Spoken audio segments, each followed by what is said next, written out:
Hello दोस्तों, मैं राजेश रंजन त्रिपाठी लेकर के आया हूं ज्योग्राफी के कुछ फैक्ट्स। और मैं आपसे वादा कर रहा हूं कि आप मेरा वीडियो लास्ट तक जरूर देखेंगे और जितने सारे फैक्ट्स हैं, जो क्वेश्चन आते हैं, वो सारे क्वेश्चन हम आपको देने जा रहे हैं शुरू से लेकर के। और जहां तक आप देखेंगे आपका मनोरंजन होता रहेगा। और मेरे साथ चलते रहिए, देखते रहिए और क्या होता है, कौन से क्वेश्चन आ रहे हैं वो देखिए।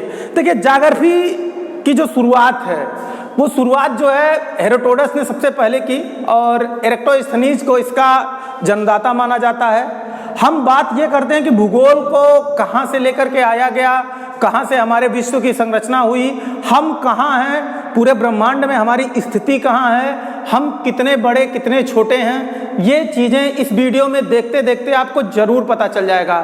तो समय नहीं गंवाते हैं, शुरू करते हैं। देखिए मित्रों, हमारा जो पूरा ब्रह्मांड है एक छोटे से गोले के स्थान से शुरू होता है और इसमें बहुत साल पहले बिग बैंग यानी महाविस्फोट होता है। आपने विभिन्न जगहों से ये चीज़ें पढ़ी होंगी। और इस बिग बैंग थियरी के अनुसार हमारे पूरे ब्रह्मांड में आकाश गंगाओं का निर्माण होता है, आकाश गंगा। और इन आकाश गंगाओं के केंद्र में यानी नेबुला से तारों का निर्माण होता है और इन तारों से ग्रहों का निर्माण होता है और इन ग्रहों से उपग्रह का निर्माण होता है। ये आपने बहुत सारे जगहों पे पढ़ा होगा। और जहां से क्वेश्चन आते हैं वो क्वेश्चन मेरा फोकस ये नहीं है कि मैं आपको बहुत गूढ़ बात बताऊं जो कोई नहीं बताया होगा। मैं आपको वो बात बताऊंगा जो एग्जाम में आता है, जहां से क्वेश्चन पुटअप होते हैं और आप इजीली क्वेश्चन करके आते हैं। जैसे बिग बैंग थ्योरी से आपका ब्रह्मांड बन गया। ब्रह्मांड बनने के बाद जैसे एक छोटा सा पटाखा जब हम फोड़ते हैं तो पटाखे में कुछ भी नहीं रहता, लेकिन जब हम फोड़ते हैं बूम तो आवाज निकलती है, ऊर्जा निकलती है और सारा मटेरियल मलबा चारों तरफ फैल जाता है। तो हमारे अंतरिक्ष में, जबकि हमारा अंतरिक्ष पूरी तरह से शून्य था, उसमें जब बिग बैंग होता है तो वो मटेरियल पूरी तरह से बाहर की तरफ फैल रहा है और उस फैलते हुए मटेरियल में आकाश गंगाओं का निर्माण होता है। इन आकाश गंगाओं की आकृति मैक्सिमम सर्पिलाकार होती है। मित्रों, ये क्वेश्चन पूछा गया है, सर्पिलाकार। और इन्हीं आकाश गंगाओं के केंद्र में, जिन्हें नेबुला कहते हैं, यहां से तारों की उत्पत्ति होती है। इसमें अरबों तारे होते हैं, एक आकाश गंगा में अरबों तारे होते हैं।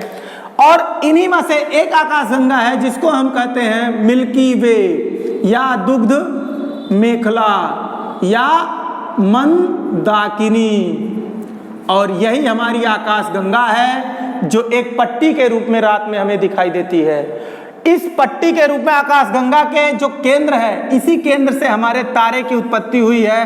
तारा जैसे कि सूर्य, हमारा सूर्य, और हमारे सूर्य से कुल 8 ग्रहों की उत्पत्ति हुई है, जैसे कि हमारी पृथ्वी। और हमारी पृथ्वी से एक चंद्रमा उपग्रह यानी चंद्रमा मून की उत्पत्ति हुई है। तो आप समझ गए होंगे कि आकाश गंगा से तारों की उत्पत्ति, तारों से ग्रहों की और ग्रहों से उपग्रहों की।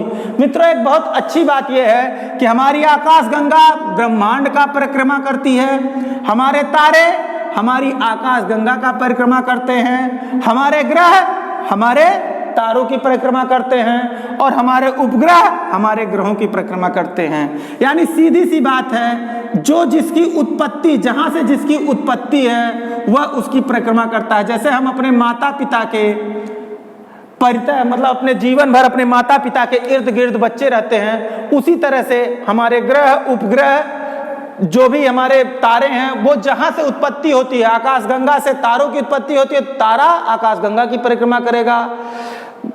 तारे से ग्रह की उत्पत्ति होती है तो ग्रह तारे की परिक्रमा करेगा। उपग्रह की उत्पत्ति ग्रह से होती है तो उपग्रह जो है वो ग्रह की उत्पत्ति करेगा। पूछ करिए सर।